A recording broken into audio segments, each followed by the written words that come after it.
Sejam bem-vindos à minha casa, meus irmãos. Elevar o nosso pensamento a Deus, nosso Pai Criador, em agradecimento por tudo que Ele tão bondosamente nos oferece. Agradecer muito particularmente a oportunidade reencarnatória que estamos vivenciando. Agradecer também aos bons amigos da espiritualidade, ao Mestre Jesus, a companhia e o aconselhamento, rogando aos bons amigos que se mantenham conosco, nos auxiliando na tarefa que cada um empreende de forma solitária, de se retificando e se melhorando. Que os irmãos nos inspirem continuadamente virtude, fortaleza moral, nos auxiliando a extirpar do coração os vícios e as más tendências. Rogar ao Mestre Jesus que estenda seu olhar carinhoso, compassivo aos nossos entes queridos, aos nossos irmãos em humanidade, nesses momentos de desesperança, de dor, aos nossos irmãos da mediunidade. Que a paz do Mestre Jesus inunde os corações dos nossos irmãos, que a luz do Mestre se derrame sobre o nosso ambiente, permitindo que a nossa reunião seja proveitosa. Que assim seja. Nós escolhemos aqui do nosso livrinho Dias Melhores, né, a lição que tem por título Saliva e Suor. A tua reação de desespero diante dos problemas é que costuma conferir a eles a gravidade que não tem. A tua serenidade reduzirá a força de impacto de toda notícia deprimente que te alcance. A tua aceitação das provas, que direta ou indiretamente te atingem, haverá de lhes amenizar as consequências. A atitude de perdão desencorajará o seu agressor. O teu silêncio impedirá que o mal continue a se propagar através da palavra maledicente. A tua perseverança no cumprimento do dever incomodará a consciência de teus opositores. Os teus nobres exemplos sempre argumentarão de maneira irrefutável em teu favor. Os teus gestos de bondade justificar-te-ão em tuas possíveis fragilidades. A tua invariável compreensão de todos reivindicará a compreensão dos que se habituaram a condenar os semelhantes. A tua alegria contagiará os que vivem tristes à tua volta. O teu entusiasmo repercutirá nos espíritos desalentados e os revitalizará na luta que consideravam perdida. Toda a saliva dos que teorizam a teu respeito não vale por uma única gota de suor que vertes em prol do ideal que abraçaste. Nós estamos encerrando o nosso livro, né? Estamos no penúltimo capítulo. Na semana passada nós fizemos a leitura do capítulo 24, né? E hoje nós vamos ao capítulo 25, né? Nova diretriz. No capítulo 24, vamos lembrar aos nossos irmãos, Evelina em ação era o título, né? Evelina foi a Desidério, né? Procurou o pai dela, né? Que vamos dizer assim, um dos problemas que ela tem por resolver. E, efetivamente, na comitiva que ela compunha, ela era a peça-chave, né? Porque ela tem a chave de acesso ao pai por conta da afetividade. E nós vimos que Desidério, né, se encontrava aferrado ainda a Elisa, né, impedindo que ela fosse desligada do corpo morto. Estava em grande desespero, né, e ao ser abordado por Evelina na tentativa de convencê-lo a libertar a recém-desencarnada e a aceitar a ajuda dos amigos espirituais, ele se mostrou muito recalcitrante, muito endurecido. Esgotados os argumentos racionais que ela usou, que ela tinha para usar, para modificar o ponto de vista do seu pai, né, Evelina, abatida, né, por conta dessa recalcitrância dele, ela ora a Deus em pranto, pedindo forças para sustentar-lhes a ela e ao pai, né, sustentar-lhes as forças na busca da redenção. Tocado aí por essa tristeza, por essa dor, né, que ele impôs à filha pela sua dureza, né, tocado pelo sofrimento da filha, a quem ele tanto ama, né, Desidério então cede, né, e se entrega aos cuidados de Evelina, libertando-se, né, e libertando a Elisa, né, para que ela fosse acolhida, e ele também foi acolhido, né, recebendo o socorro do mais alto. Assim nós terminamos o capítulo 24, né, com Desidério se entregando aos cuidados de Evelina. E então nós retomamos hoje o capítulo 25, por título Nova Diretriz. É um capítulo longo, e eu chamaria a atenção dos nossos irmãos, que eu não vou poder parar muito, né?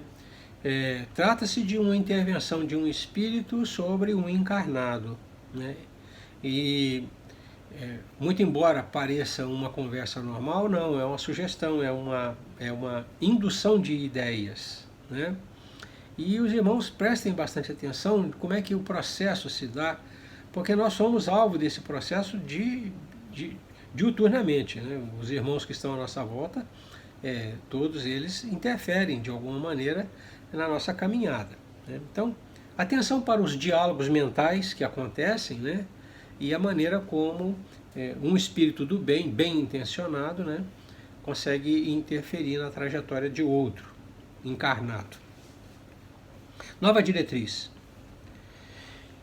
Após internarem Desidério e Elisa em organização hospitalar, sob assistência afetuosa, Ernesto e Evelina retornaram na tarde do mesmo dia a São Paulo, desejosos que se achavam de consultar a posição íntima de Vera ante a nova situação. Esclarecidos quanto ao futuro, em que a presença e a colaboração dela lhes seriam sobremaneira importantes à própria tranquilidade, identificavam-se no dever de ampará-la com mais calor de ternura. A rendição de Desidério aos ideais renovadores que alentavam era igualmente um ponto fundamental no programa de trabalho a cumprir-se, e esperavam reajustar as atitudes de Caio para que se lhes assegurasse mais ampla área de ação. Encontraram Vera Celina marcada de lágrimas, apoiando-se entre parentes e amigos. Caio, taciturno, orientava o leme doméstico, dava ordens. Estabelecido o cortejo fúnebre, os dois visitantes desencarnados, além de outros muitos amigos da espiritualidade maior, se instalaram no carro familiar, junto de Vera. Entretanto, na chegada ao Campo Santo, ao cemitério, Ernesto escorou a filha, ao mesmo tempo que Evelina seguiu o ex-esposo, que se figurava distrair-se em quadra próxima àquela em que os restos da viúva Fantini descansariam. Serpa fugia intencionalmente. Não queria ver a inumação, o enterro. Colhido em cheio pela influência da companheira, que ele, antes, pouco mais de 2 anos, levara ao sepulcro, pensava nela e, sem querer, lhe via mentalmente o semblante na tela da memória. Não longe dele, Vera chorava nos braços dos amigos, enquanto ele mesmo, sorumbático, refletia. Lembrava-se de quando deixara a mulher morta em outro cemitério, o da 4ª parada. Rememorava-lhe a partida, revisava na imaginação os incidentes havidos. Era crepúsculo, qual ocorria ali em Vila Mariana. E as mesmas inquirições lhe vinham à cabeça. A dúvida dos materialistas, né? A vida terminaria em montões de pedra e cinza? Para onde se transfeririam os mortos na hipótese de continuação da existência? Onde estariam os pais que ele vira partir nos dias de juventude? Em que região andaria Evelina, a esposa que amara desmedidamente na primeira mocidade e de quem a enfermidade e a morte o haviam separado? Recordando-a, sentiu-a ligado a outra pessoa. Recordando-a, sentiu-se ligado a outra penosa reminiscência. Túlio Mancini. O coração se lhe arrochava e passou a indagar de si mesmo por que motivo se confiara à loucura de assassinar estupidamente o colega. O delito aflorou-lhe à memória com todos os detalhes. Propôs-se alijar as reflexões que lhe assomavam ao cérebro. No entanto, sentia-se incompreensivelmente fisgado ao passado. Não podia perceber que Evelina, em espírito, ali estava, rente a ele, diligenciando acordá-lo para a verdade. Caio, que fazes da vida? Ela perguntou docemente. O advogado não registrou a indagação com os tímpanos corpóreos, mas ouviu-a na acústica da alma e julgou monologar. Caio, que fazes da vida? Repetiu inconscientemente as palavras da companheira desencarnada no ádito da própria consciência e passou a considerar que o tempo fugia sem que se desse conta de si mesmo. Em que valores permutara o patrimônio das horas? Em que recursos convertia a saúde e o dinheiro? Que bênçãos já teria espalhado com o título acadêmico que ostentava? Na condição de amigo, exterminara um companheiro na posição de esposo. Me perdoe. Na condição de amigo, exterminara um companheiro. Na posição de esposo, não tivera coragem de ser bom para a mulher quando sitiada pela doença. O olhar se lhe esbarrou sem querer no ritual de sepultamento de Elisa e inquiriu de si mesmo o que teria representado para a morta. Sinceramente, não se sentia bem consigo próprio, realinhando na imaginação a impaciência e a dureza com que sempre a tratara, preocupado em arrebatar-lhe a ternura da filha. Avaliando as péssimas notas que a consciência lhe conferia no educandário da existência, embora longe, fixou Vera a esquadrinhar-lhe o íntimo através do semblante. Caio, assoprou-lhe Evelina aos ouvidos da alma, pense nos teus compromissos. É tempo de legalizar a situação da jovem que se entregou a ti sem qualquer restrição.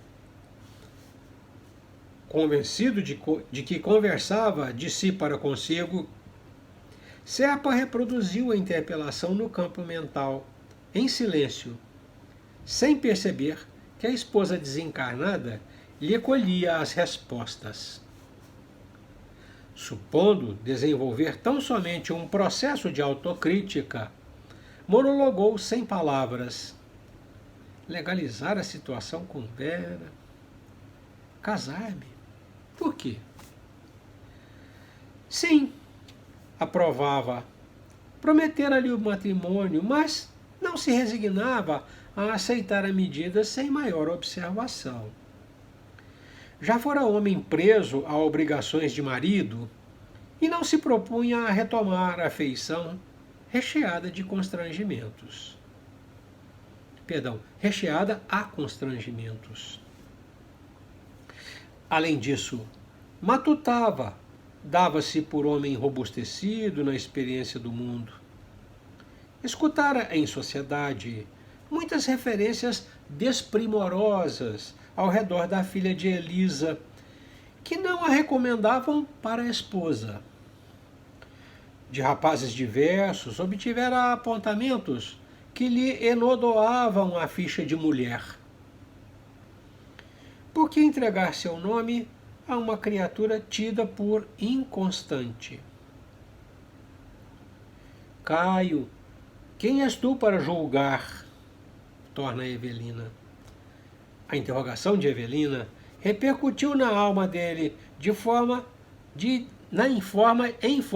de ideia fulgurante, que o enterneceu e assustou. E qual se pensasse em voz baixa, a falar espiritualmente para si próprio, recebia novas exortações, semelhando impactos da verdade a lhe atingirem o ádito do próprio ser. Caio, quem és tu para julgar?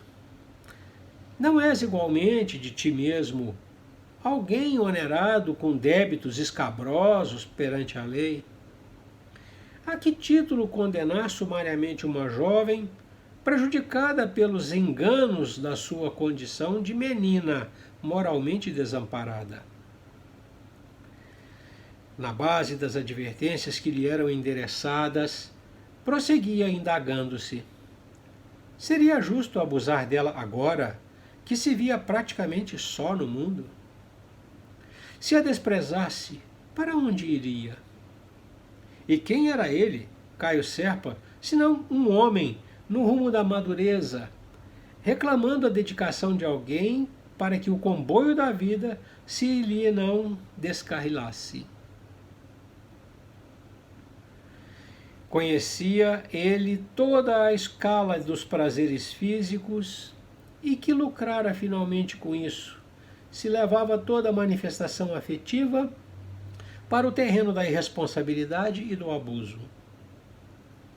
Que recolhera, senão cansaço e desilusão, das noitadas barulhentas, cheias de vozes e vazias de sentido. Até ali, que se lembrasse, nunca ajudara ninguém. Sabia ser afável, até o ponto em que as circunstâncias não o descontentassem. Bastava, porém, um leve ponto a contrariá-lo em quaisquer acontecimentos, para que se internasse nessa ou naquela escapatória, no claro intuito de não se incomodar. Não teria chegado o momento de auxiliar a outrem, agir a favor de alguém? De começo, empenhado à conquista, cumulara vera de gentilezas, carinhos, enredara-lhe as atenções. Depois, o fastio daqueles que não mais sabem amar, quando a chama do desejo se lhes extingue na candeia da forma. Entretanto, não lhe era lícito negar que a moça lhe dera os mais altos testemunhos de confiança. Vera Celina se lhe entregara de todo. E, por fim, não vacilara a humilhar a própria genitora a fim de colocar-lhe nas mãos todos os bens. Serpa registrava todos os argumentos da companheira desencarnada à afeição de uma lâmpada que se julgasse fonte da luz de que se beneficia, a ignorar que a recolhe da usina. E opunha contraditas. Consorciar-me? Prender-me? Por quê?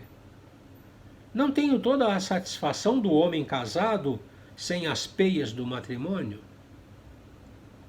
E a voz de Evelina a ressoar-lhe novamente no espírito. Sim, és o elemento comando da união.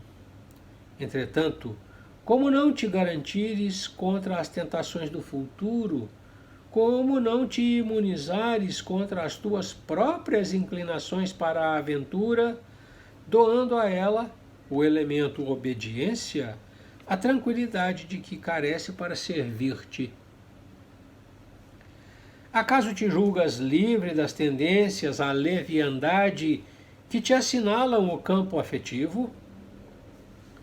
Não será recomendável lhe assegures a paz, preservando a paz de ti mesmo pela submissão às disciplinas justas da vida?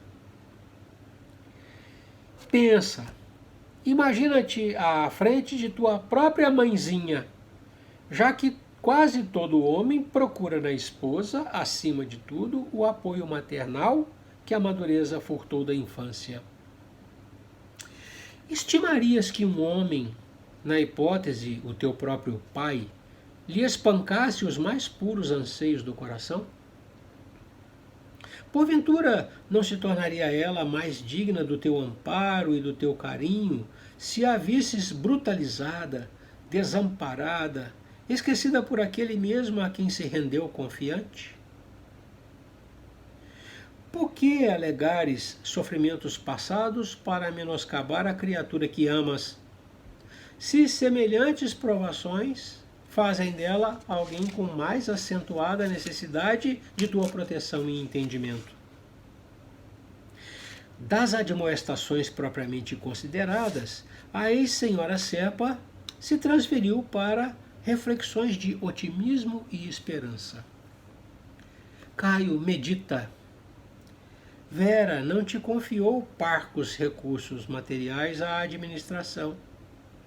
Dispões de patrimônio apreciável para organizar uma família. Pondera quanto às bênçãos do futuro. Escuta. Creias ou não em Deus e na sobrevivência do espírito além da morte, carregas contigo um doloroso problema que até agora, inarredável da mente.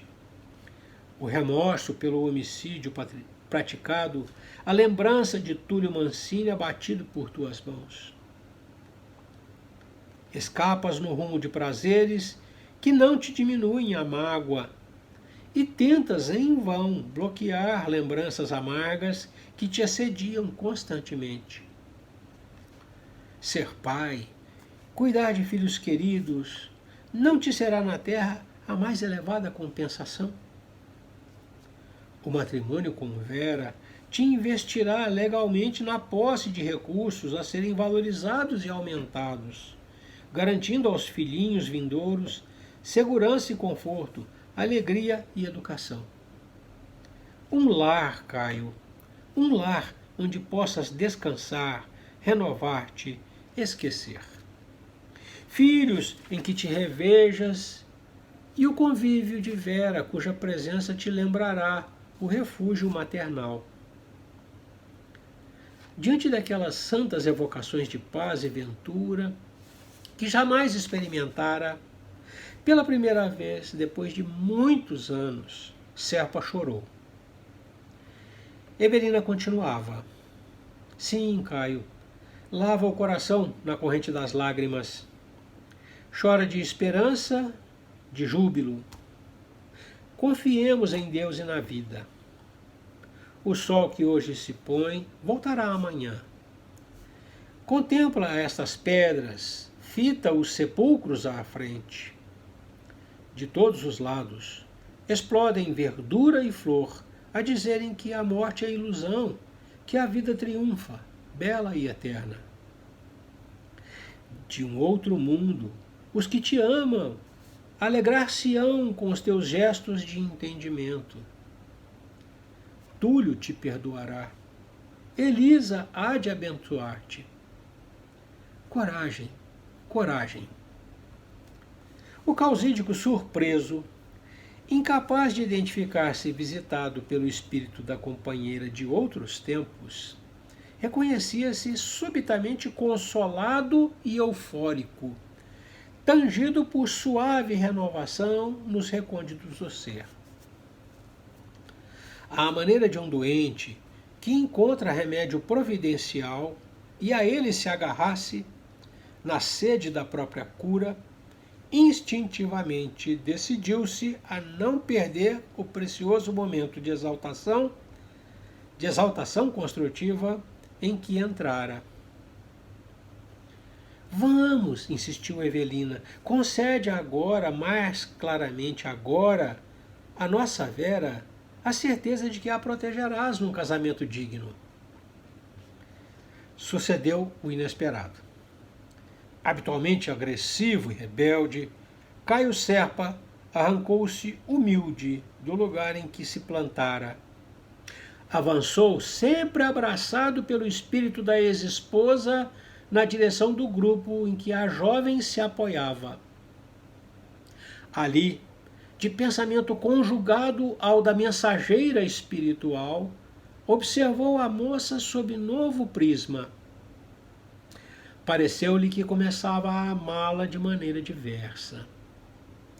Viu-a mais cativante na dor que demonstrava.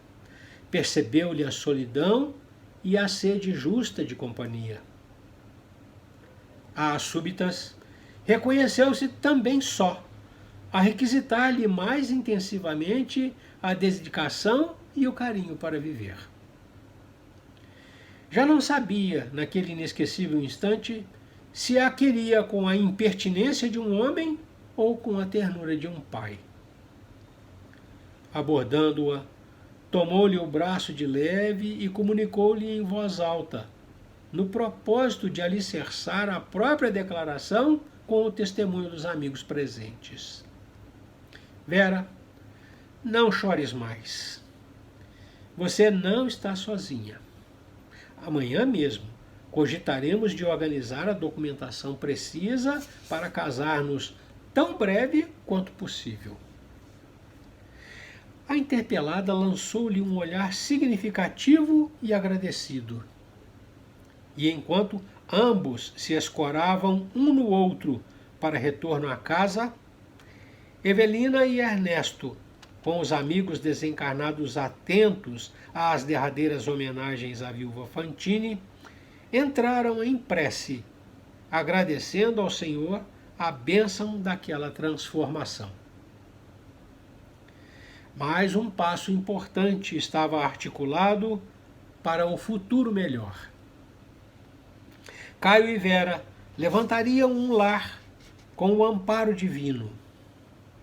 Túlio Mancini ressurgiria para a terra no tronco daquele mesmo que lhe subtraíra a existência, satisfazendo a lei do amor que determina sejam o ódio e a vingança para sempre banidos da obra de Deus.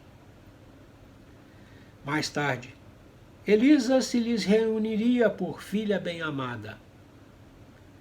Caio se reconfortaria e certamente seria outro homem, ao ver-se continuado na posteridade feliz, sob o olhar carinhoso de Vera, que o amava ardentemente. Evelina cismava em tudo isso, incapaz de sofrear o choro de alegria. Continuava amando o ex-esposo, porém, noutro nível, e com toda a alma agradecia ao Senhor a existência de Vera Celina, a quem passara a reverenciar e querer bem, na condição de protetora, cujos serviços se manteriam para ela irresgatáveis. Em transporte de alegria, correu ao encontro dos noivos e, antes que Serpa se aboletasse no automóvel junto da companheira, abraçou-o reconhecida e, pela primeira vez, bradou-lhe ao coração com a celeste emotividade do amor purificado a labaredas de sofrimento. Caio, meu filho, sê feliz e que Deus te abençoe. Em seguida, inclinou-se para Vera e beijou-lhe a mão com um enternecimento indescritível. O auto rodou de volta. Evelina e Ernesto, por longo tempo ainda se demoraram em oração, no tranquilo santuário da morte, transfigurado ali para os dois, em pouso de reconhecimento e alegria, ante as primeiras estrelas, que começavam a luzir na selva da noite, quais lanternas de fogo e prata clareando o caminho para Deus, a pleno céu azul. Bom, os fins de livro normalmente são mais bonitos do que o começo, né? Quando a trama está enredada de muito sentimento ruim, de muita intriga, de muita coisa a ser resolvida, né? E não é menos bonita, né, a transformação do Caio, né? Sugestionado por Evelina, certamente, né? Mas com seus méritos, né? Já cansado, vamos dizer assim, né? da vida inconstante, frívola, né? Que ele fazia questão de ter, né? Na expectativa de esquecer o grande problema da existência dele, que foi o assassinato do amigo Túlio, né? Muito bem. Então, página bonita, muito bacana, muito linda, mas vamos comentar aquilo que a gente... o que nós vimos aqui foi a intervenção da Evelina, né? Um espírito intervindo sobre um outro espírito encarnado, né? Intervindo diretamente nos seus pensamentos, de uma forma praticamente como se dialogassem, como se eles se falassem pelo pensamento, né? O Caio efetivamente não articula a palavra, né? Ele só pensa, ele responde às induções que ela faz para ele, né? E o que a gente pode dizer é que ela age sobre o Caio, né, nessa intervenção, e o Caio entende isso como se fosse o seu próprio psiquismo atuando, né, como se fosse a sua mente. Ele falando consigo mesmo, várias vezes ele diz isso, que ele se acha falando consigo mesmo. O que ressalta aqui, o que ressalta para nós aqui, é a propriedade, né, a adequação, né, da questão de número 459, famosa questão que vira e mexe repetem para nós acerca da relação entre o plano material e o plano espiritual, que os espíritos influem a tal ponto sobre as nossas vidas que, de ordinário, são eles que vos dirigem. É a resposta que o espírito dá. Quando perguntado se os espíritos, os desencarnados errantes, se eles influem sobre os encarnados, né? E ele diz, olha, influem de tal forma, né, que de ordinário, assim, a princípio, são eles que vos dirigem. E isso fica patente aqui. De uma forma doce, leve, amorosa, né, Evelina se contrapõe aos argumentos que Caio usa normalmente para fugir à responsabilidade, né, apontando para ele, né, vamos dizer assim, a verdade, a verdade que ele faz questão de negar, né? Então, todo esse capítulo ele está em cima disso, a influência de um espírito sobre o outro, né, praticamente dirigindo. Muita gente, muitas pessoas, né, se amedrontam com essa resposta porque ela parece sugerir que os espíritos poderiam nos prejudicar com esse tipo de comportamento, né? Como se eles conseguissem contrariar a nossa vontade, né? Mas o que a gente tem que lembrar, né, é que a vontade, a nossa vontade, o exercício do livre-arbítrio que Deus nos deu, transforma a nossa vontade em vontade soberana. O que eles podem fazer, os espíritos errantes, o que eles podem fazer é reforçar a nossa vontade, o nosso desejo, né? Mas somos nós que damos a direção, vamos dizer assim.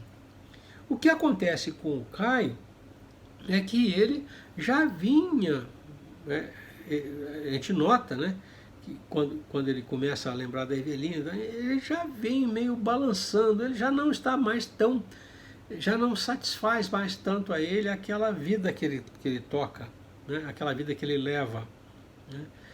E o que ela faz é só reforçar essa sensação que ele tem agora, essa tendência que ele está esboçando agora, no sentido de que ele redirecione a caminhada dele. Tá? Os remorsos de Caio, né, são, vamos dizer assim, o ponto de inflexão. Tudo na vida dele não tem sentido e ele faz questão de que não tenha. Ele quer levar uma vida descompromissada, vamos dizer assim, buscando o prazer a qualquer custo, tentando se refugiar nas situações de aparente alegria, para reduzir o impacto que tem, o remorso que ele sente pelo assassinato que ele cometeu. Então, não é, vamos colocar assim, uma característica própria dele, né? Nós diríamos que é eventual esse comportamento, não é um comportamento que ele adota porque é da sua natureza. É um comportamento que ele adota em função de uma circunstância. É um comportamento circunstancial. Esse remorso, esse ponto de inflexão é que permite a Evelina, né, se insinuar, né, ao Caio, contrapondo uma série de argumentos, uma série que acabam, né, por convencê-lo de que ele deve redirecionar a caminhada. Mas em cima da questão 459, né, melhor dizendo, em cima do capítulo 25 e em complemento à questão do número 459, que é a essência do capítulo, né, a intervenção dos espíritos sobre os encarnados, eu gostaria de puxar mais duas questões que são importantes para a gente entender o que acontece, né? Então a questão do número 460 pergunta-se ao espírito assim: de par com os pensamentos que nos são próprios, outros haverá que nos sejam sugeridos? Os pensamentos da Evelina para o Caio. E o espírito responde assim: vossa alma é um espírito que pensa. Não ignorais que frequentemente muitos pensamentos vos acodem a um só tempo, sobre o mesmo assunto, e que não raro são contrários uns aos outros. Pois bem, no conjunto deles estão sempre de mistura os vossos com os nossos. Daí a incerteza em que vos vedes. É que tendes em vós duas ideias a se combaterem. É exatamente o que acontece com o Caio. Ele tem os próprios pensamentos, né, que ele articulou como, vamos dizer assim, a argumentação lógica para ele se manter naquela fuga da realidade, da verdade, né? E a Evelina vem com os pensamentos dela. Esse combate de ideias, né, que acontece na cabeça do Caio, né, são as ideias dele e as ideias da Evelina. Então o Espírito diz: é que tendes em vós duas ideias a se combaterem, mas não são duas ideias da mesma mente, são mentes diversas, são mentes distintas. A 461, ele pergunta assim: como havemos de distinguir os pensamentos que nos são próprios dos que nos são sugeridos? E o Espírito responde: quando um pensamento vos é sugerido, tendes a impressão de que alguém vos fala. Geralmente, os pensamentos próprios são os que acodem em primeiro lugar. Afinal, não vos é de grande interesse estabelecer essa distinção. Muitas vezes é útil que não saibais fazê-la. Não a fazendo, obra o homem com mais liberdade. Se decide pelo bem, é voluntariamente que o pratica. Se toma o mau caminho, maior será a sua responsabilidade. Então, as ideias que afloram primeiro são as do próprio Caio. Logo em seguida vem a Evelina rebatendo. Mas o interessante disso é o seguinte, isso tem uma finalidade. A finalidade é porque o camarada acha que é tudo ideia dele. E que ele se decida, né, numa direção ou noutra, tendo o mérito da sua decisão, ou o demérito, dependendo de para onde ele se decide ir. Né? Então o Espírito diz, nem é interessante que você distinga o que é pensamento seu e o que é pensamento sugerido. Né?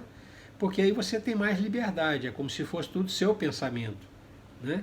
E você tem o mérito ou o demérito da sua decisão, obra com mais liberdade, né? E assume também a responsabilidade pela sua decisão. Então, a 459, a 460 e a 461, né, praticamente dão para nós, vamos dizer assim, a fundamentação doutrinária, filosófica acerca do que está acontecendo. Né, essa intervenção da Evelina. Eu chamo outras duas exatamente para combater aquela ideia de que, já que os espíritos nos dirigem, podem nos contrariar à vontade. Né? Muita gente com essa ideia acha que é possível a intervenção do plano espiritual no plano físico, ou uma mente sobre a outra, né, obrigando, sujeitando. E eu ressalto, mesmo as obsessões, né, as mais graves obsessões, elas nascem da vontade do obsidiado. É o obsidiado que abre a porta, é a vontade dele que o coloca naquela direção. O domínio que um exerce sobre o outro é consentido. É isso que eu queria que vocês entendessem. Então, as questões de número 467 e 468 vêm exatamente quebrar essa ideia de que, por força dos espíritos nos influenciarem muito, a ponto de nos dirigirem a vida, né, que eles podem fazer o que bem entendem conosco. Na 467, pergunta-se ao espírito o seguinte: pode o homem eximir-se, se livrar da influência dos espíritos que procuram arrastá-lo ao mal? E o espírito responde: pode, visto que tais espíritos só se apegam aos que, pelos seus desejos, os chamam, ou aos que, pelos seus pensamentos, os atraem. E a 468, né, complementa: renunciam às suas tentativas os espíritos cuja influência a vontade do homem repele. Eles desistem de atazanar a nossa paciência se nós os repelirmos? E o espírito responde: que querias que fizessem? Quando nada conseguem, abandonam o campo. Entretanto, ficam à espreita de um momento propício, como o gato que tocaia o rato, esperando que a gente entre num momento de deslize e abra novamente a oportunidade para que eles venham nos atazanar. Vou usar a palavra atazanar. Né? Então, o que a gente vê aqui é a influência de um espírito benévolo, não é um espírito puro, não é um anjo, né?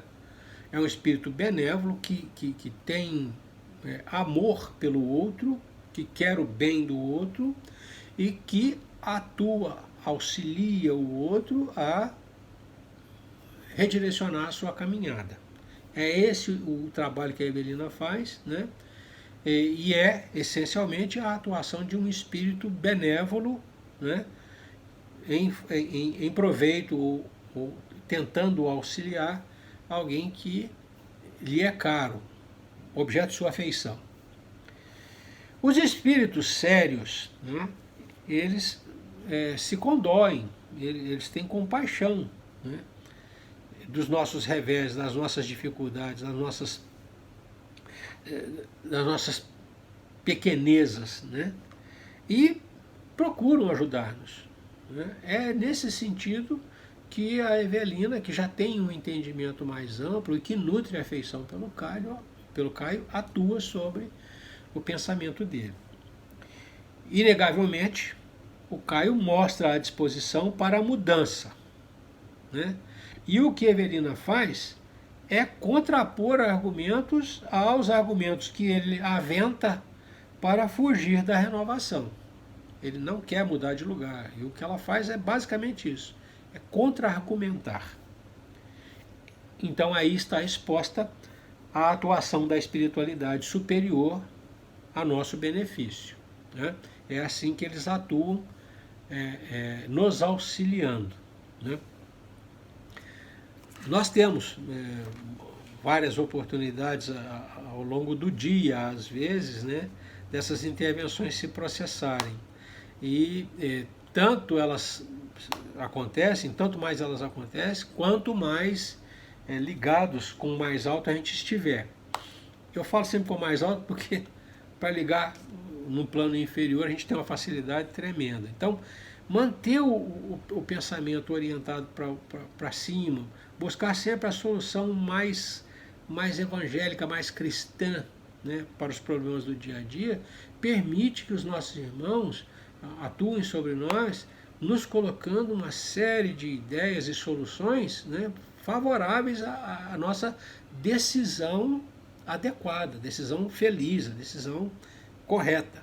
Né? Então, é por isso que eu estou fazendo essa ênfase toda. No nosso dia a dia, se o nosso pensamento estiver orientado para o alto, o problema não fica sem solução. Né? A gente sempre tem uma sugestão, um aconselhamento, um auxílio. Tá? Para a decisão feliz, né? Porque se a orientação do pensamento for para baixo, a orientação é diametralmente oposta, né? É no sentido de nos fazer errar, né? Contribuir para o nosso erro, melhor dizendo. Muito bem. Então assim nós encerramos o penúltimo capítulo, né? E vamos renovando a Deus os agradecimentos pela oportunidade de estarmos reunidos, refletindo, né? Pensando sobre as verdades, ou melhor, sobre a verdade, né, divina que está aí à nossa frente, a gente vai descobrindo paulatinamente, muito vagarosamente. Agradecidos pela oportunidade, agradecidos pela companhia dos bons amigos, né, que nos trazem boas ideias, boas orientações, reforço fluídico para que a gente se fortaleça no bem. Rogando ao Mestre Jesus que nos mantenha debaixo da sua iluminação, para que nós tenhamos clareza em identificar os objetivos e os caminhos que conduzem a eles. E que o Mestre nos infunda muita força moral, para que a gente tenha coragem de agir conforme a lei de Deus. A paz do Mestre Jesus esteja com vocês. Né? Deus os abençoe. Até a próxima.